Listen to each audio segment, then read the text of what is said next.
Welcome back to part 2 of lesson 6.3, Understanding and Resolving Conflict. So I want to start off by looking at the stages of conflict. So conflict typically proceeds through 4 distinct stages: frustration, conceptualization, action, and outcomes. And the ability to resolve conflicts productively depends on understanding these 3 stages. So it's very important for nurse leaders to understand the stages of conflict. So the first one is frustration. So when people or groups perceive that their goals may be blocked, frustration results. So this frustration may escalate into stronger emotions such as anger, which often distracts nurses from thriving in their role. So for example, a nurse may perceive that a post-op patient is uncooperative when in reality the patient is afraid or has a different set of priorities at the start from those of the nurse. And at the same time, the patient may view the nurse as controlling and uncaring because the nurse repeatedly asks if the patient has used his incentive spirometer as instructed. So when such frustrations occur, it is a cue to stop and clarify the nature and cause of the differences. So stop and try and understand what's happening. The next is conceptualization. So conflict arises when there are different interpretations of a situation, including a different emphasis on what is important and what is not, and different thoughts about what should occur next. Everyone involved develops an idea of what the conflict is about, and individual views may or may not be accurate. Viewpoints are influenced by past experiences, which can lead one to jump to an instant conclusion, or may be developed by observed patterns that have formed over time, maybe negative patterns or behavioral patterns that have formed over time. Everyone involved has an individual interpretation of what the conflict is and why it is occurring. Most often, these interpretations are dissimilar, so they're different between the two people, and involve the person's own perspective, which is based on emotional transference based on their past experiences, values, beliefs, and attitudes. Action is a behavioral response to a conflict, and it follows conceptualization.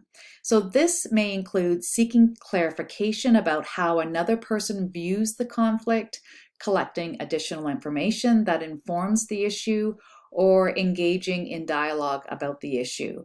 And successful resolution frequently stems from identifying a common goal that unites individuals, such as quality patient care, good working relations. And it's important to understand that people are always taking some action regarding the conflict, even if that action is bad. So such as avoidance, deliberately delaying action, or choosing to do nothing. And so the longer that ineffective actions occur or continue, the more likely the frustration, resilience, and hostility will fester. And so the more appropriately the actions match the nature of the conflict, the more likely that the conflict will be resolved in a timely manner with desirable results.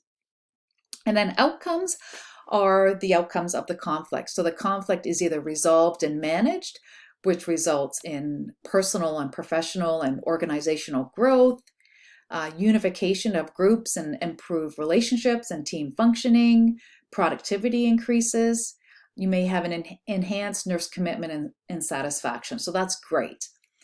Or the conflict is unresolved and is avoided, which results in frustration, increased negativity and resistance to finding a solution, group divisions and weakened relationships and team functioning, productivity decreases, and you have decreased employee commitment and satisfaction. Categorizing or determining the root cause of a conflict can help define an appropriate course of action towards its resolution. So conflict arises from discrepancies in 4 areas: facts, goals, approaches, and values. Sources of fact-based conflicts are external written sources and include job descriptions, hospital policies, standards of practice, and objective data can be provided to resolve a disagreement generated by discrepancies in information. So there's some discrepancy in the written source, and people have different ideas of interpretation of it. Goal conflicts often arise from competing priorities. So for leaders, an example would be a desire to empower employees versus control through micromanagement. So what is the goal? And sometimes if you focus on a common goal is a good thing, but even getting agreement on how to get to that common goal can be an issue. And so that's where you're looking at different ideas or approaches. So this is the next one, approaches. So different ideas about the best approach to achieve the goal may ignite a conflict. So you've got a goal, and how are you going to approach that goal is different. Values is looking at, your values, your opinions and beliefs are much more of a personal thing. Thus, generating disagreements then can be very threatening. And so because values are subjective, value-based conflicts sometimes remain unresolved. And in these circumstances, professionals should find ways for competing values to coexist, such as let's agree to disagree. So let's move forward and look at the approaches to conflict resolution. They are avoiding, accommodating, competing, compromising, and collaborating.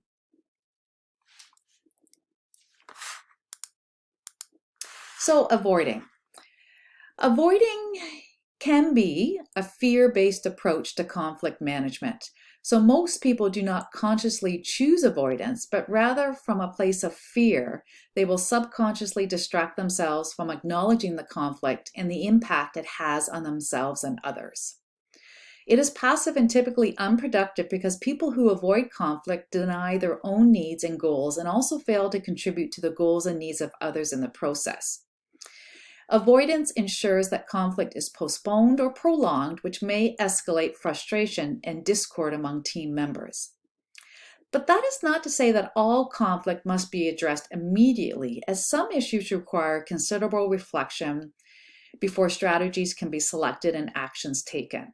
The positive side of withdrawing may be postponing an issue until a better time, or it could be just simply a walking away from a no-win situation. So, there's pros and cons of avoiding.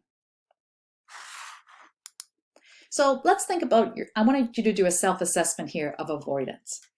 If you tend to use avoidance often, ask yourself the following. Do people have difficulty getting my input and understanding my view? Do I block cooperative efforts to resolve issues? Am I distancing myself from significant others? And are important issues being left unidentified and unresolved? Or, if you seldom use avoidance, ask yourself the following. Do I find myself overwhelmed by a large number of conflicts and a need to say no? Do I assert myself even when things do not matter that much? Do others view me as an aggressor? Do I lack a clear view of what my priorities are? And do I stir up conflicts and fights because you're not avoiding them? Those situations where sometimes it's good just to walk away. So just a little bit of a self-assessment on which one you are. So let's look at accommodating. So when accommodating, people neglect their own needs, goals, and concerns, and they can be passive while trying to satisfy those needs of the others. So you're accommodating, you can be cooperative. This approach has an element of being self-sacrificing and simply obeying orders or serving other people. For example, a coworker requests that you cover her weekends during her children's holiday break. You had hoped to visit friends from maybe university that week, but you know how important it is for her to have more time with her family, so you agree. And so you need to think about whether it's accommodation versus obliging. And it can be effective when other people's ideas and solutions appear to be better, or when you have made a mistake, or the issue is far more important to the other person than it is to you. And so, as discussed, there's kind of situations where accommodation is the most effective approach. However, individuals who habitually accommodate others are more likely to suffer from emotional incongruence. by frequently denying their own needs and wants and resulting in feelings of disappointment and resentment. And so developing a subconscious habit of accommodating is really no longer a strategic choice and often ends in feelings that you're being taken advantage of. So let's think about accommodating. So your self-assessment. If you use accommodation often, ask yourself the following. Do I feel that my needs, goals, and concerns and ideas are not being considered by others? Am I depriving myself of influence, recognition, and respect? When I am in charge, is discipline lax? Do I think people are using me? Or, if you seldom use accommodation, ask yourself the following. Am I building goodwill with others during conflict? Do I admit when I have made a mistake? Do I know when to give in, or do I assert myself at all costs? Am I viewed as being unreasonable or insensitive? Okay, next up is competing. So when competing, people tend to come from, kind of an idea of survival, whereby they pursue their own needs and goals at the expense of others. This is often a subconscious projection or habit that develops from incongruence. So from this perspective, they use their personal and professional resources to kind of position themselves in a place of superiority over their peers. The end goal is to win. Although this approach tends to be harmful to work environments that promote the thriving of all employees, there are circumstances that may be best addressed with this more black and white approach. For example, it may take the form of standing up for one's basic rights or defending important principles, as when the opposition to mandatory overtime is voiced. And so coming up with ideas of when you might use competing. So people whose primary approach to addressing conflict is through competition often react by feeling threatened, acting defensively or aggressively, or even resorting to cruelty in the form of cutting remarks, deliberate gossip, or hurtful innuendos. Competition within work groups can generate ill will, favor a win-lose stance, and compel people to just not enjoy the whole team approach. And so such behaviors force people into a corner from which there is no easy or graceful exit.